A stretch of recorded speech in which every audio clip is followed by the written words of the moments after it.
5 things that deserve attention involving the Texans as camp concludes. The Rams are coming to town. Joe Mixon speaks. We got a lot to get into. Live edition of the Locker Room on YouTube. Yeah. It's the Locker Room on YouTube. You know what it is. Let's get it. Hey, Locker Room. Yeah, we in the Locker Room. Texas talk. Yeah, you know what we about to do. Localize every angle's what we really do. We the source. We the post of the. All right, we got the Rams coming to town. The Rams are coming to town. The best practice of the year, the joint practice. Joint practices are the best. The live update will be right here at 1 o'clock tomorrow. After the conclusion, I'll tell you everything that went on the field. Couple interesting things today that happened if you missed today's practice report. First of all, John Mechie playing more special teams than I can remember him playing, and I keep a pretty close eye on John Mechie. So that was one thing. British Brooks getting some looks at fullback. That was interesting. Mechie and Xavier Hutchinson both with 50-yard touchdowns from Davis Mills. So they're making the decision. They're making the decision kind of difficult for D'Amico Ryans and company as camp approaches. And Desmond King, I don't know what's going on with Desmond King. Last year, you assumed he would be on the team until he wasn't. Just doesn't seem to be a ton of Des King on the field for whatever the reason. No idea why, what, when, what does it mean? But it is a thing. There is definitely not as much Des King as we are accustomed to early on in camp. And I don't know if that's something they're going to adjust. I have no idea. But we haven't seen as much of that. Joe Mixon, we've seen him. He looks really, really good. I'll give you the 4 thoughts, plus a bonus of things that matter. But first, let's hear from Joe Mixon. Your boy's going to get the second question in. Here's Joe Mixon with the media types. How was it to finally get back out there? You look like you're back in the groove of things. How was it finally after being out for so long? Shit, man, I feel good. Only thing is, getting used to this heat. It's hard getting used to that. But other than that, man, getting my legs up under me and able to get that chemistry with the O-line and receivers and obviously CJ, man, feel great. Go ahead. The few months that you've been here, I remember the first time you spoke, it seemed like it was like a long week, like everything happened so fast. What was it like as you go back there to now and how much more comfortable you are? And if you go back on that week, how wild was it, just the whole process of ending up here? I mean, obviously it was a wild process, but I mean, ever since then, man, I done got acclimated to the team, built a lot of relationships and, everybody embraced me like, a brother since day one, man. So I'm grateful for where I'm at and I'm very appreciative for, being here and, it's a blessing. So never take this opportunity for granted. And like I said, man, I'm just blessed to be in a position like this and obviously look forward to working with these guys. What has it been like being with Cam Akers, especially a person who's been in the league, out of the league, trying to get back into the league? You can see that hunger and that fight from him. Yeah, man. I think Cam's been doing a hell of a job, man. And he came in, since day one, obviously. He was like, man, it's crazy that we in the same room. Like, there's things like this, like you would never think happen. And I'm like, man, yeah, that is crazy. But, since day one, Cam came in ready to work. And, I'm just, happy we got a great group of guys in our running back room that's going to give everything, man, for the team. And everybody in there making plays, bro. So I'm just happy to see it. Joe, how are you feeling? And you feel like you'll have plenty of ramp-up time now for the games to count? I mean, for sure. I mean, I've been practicing for the last about, 2 weeks.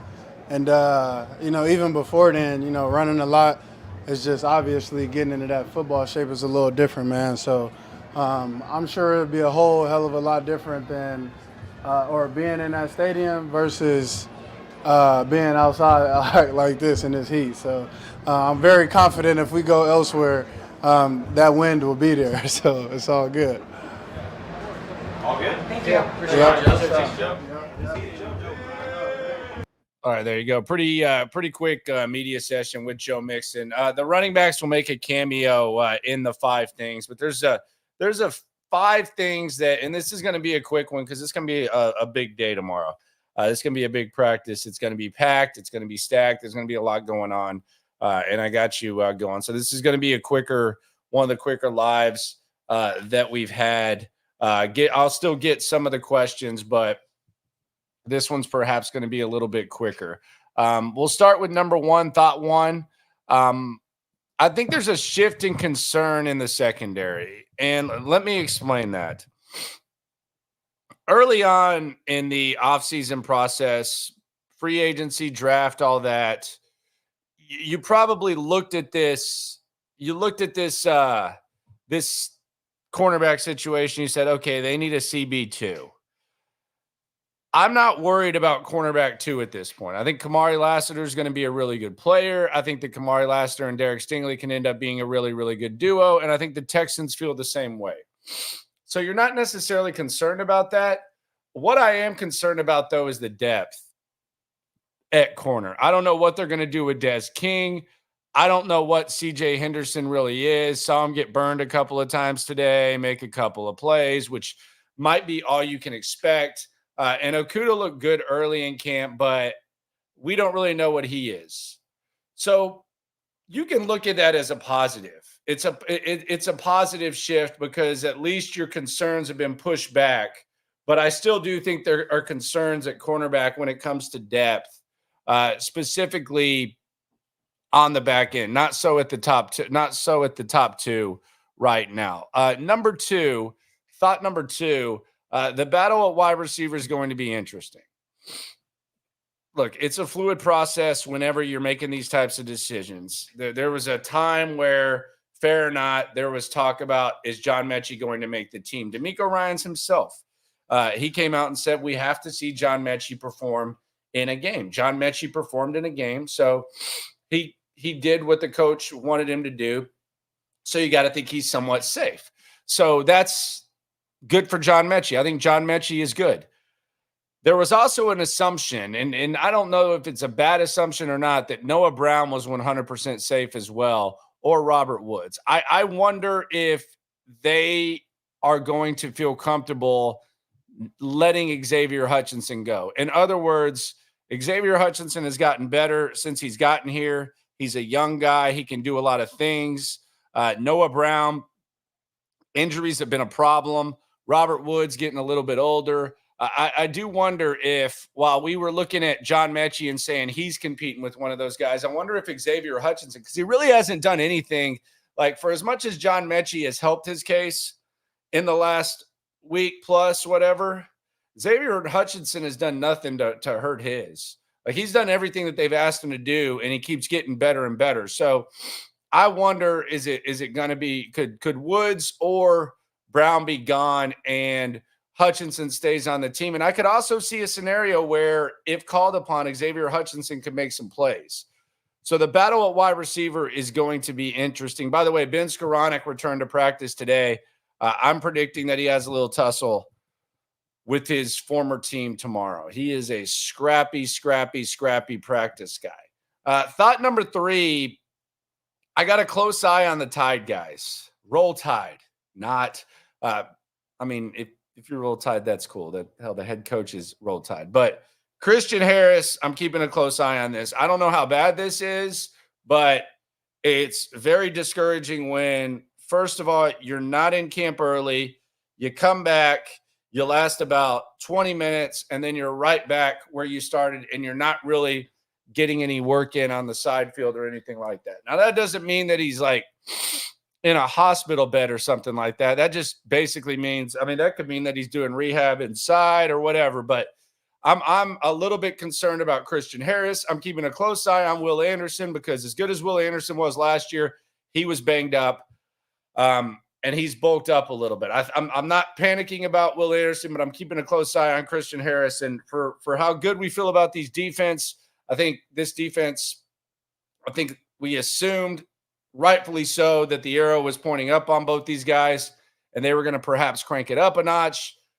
Keep an eye on these guys as Indianapolis approaches, and it's approaching pretty damn quick. Thought 4. Who is going to be the surprise cut? Is it going to be Noah Brown? Is it going to be Robert Woods? Would that really surprise you? Is it going to be Des King, Damian Pierce? Things don't always go according to plan. Coaches look into this stuff way deeper than I do and way deeper than any of us do. So they see stuff, they factor stuff in, and there's always a surprise cut. There's always, whoa, they cut him for him, and then they bring someone in or whatever. So who's going to be the surprise cut? I think I just listed some of the names that could be a possibility. And thought 5 is this the same old at running back, where you have a guy who does a decent job at the top, and I think Joe Mixon can do more than a decent job, but you don't have a diverse skill set outside of that. Like, there's a lot of teams in the NFL. They have a running back who can be a thumper. They have a running back who can be kind of a speed guy. They have guys that they can throw to out of the backfield. They have guys that can do different things. Right now, what are we talking about at running back? We're talking about Cam Akers coming off 2 torn Achilles, and he's looking good. But then we're still doing the same old with Damian Pierce, where there's excuses. The blocking wasn't good. The vision. Last year it was the system. Doesn't feel great at the running back position. I feel really good about Joe Mixon. The running back depth on this team, it was a concern heading into the offseason, and it's a concern right now. And what's even more frustrating about it is that it's something that you can fix. This is not like trying to find a star player at a premium position. This is just something you can fix. Teams who have depth at running back, they're even drafting running backs and running them through. You see the Miami Dolphins, you see a lot of these teams doing it. And for some reason, that's still a concern. Young Costa, appreciate the soup. Let's not overthink the wide receiver depth. Can't really think of a game we would have lost if not for Bobby Trees. And if it's close, play the younger guy. Yeah, I think the tie could go to the younger guy. I just don't know if what they think of Robert Woods, because I would have thought that they would have cut him by now. So who knows? We'll see. Noah Brown cut for sure. That's what Arthur says. Noah Brown cut for sure. And probably Woods too, but he's always been a good so you want to cut both of them. Woods and Pierce are my surprise cuts. We're trying to ignore the Anderson thing and pretend it's not happening till week 1. I don't know what is going on with Will Anderson. I really don't know. It's been a while, though. It's definitely been quite a while. No Puka, no tight end, and 3/5 of the Rams O-line all questionable. Yeah, it's probably going to be not as we're not going to see Stafford either, so it's not going to be as star-studded. Roll a Bleezy. Landry is alive. Yes, if you so decide. Streets. Did you know what that was? Now I Me do. neither. High-grade marijuana called Kush on the streets. Did you know what that was? Now I Me do. neither. But yeah, that's really what stuck out today. Patty says, I always thought they'd draft a couple vets at RB. So draft a couple running backs. Yeah. Metch and Hutch over Woods and Brown. You calling for a youth movement, Quincy. Again, this is a short one. You guys know I usually go an hour. This one's short. I gotta get some sleep. It's been a long day. Had the daughter's 1-year checkup today. She's very, very tall and skinny. I don't know where she gets that from, but very, very tall and skinny.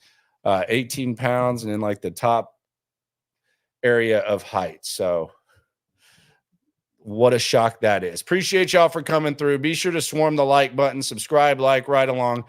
In depth, at least an hour tomorrow, maybe more. We're going to go long at 1 o'clock with the post-practice report.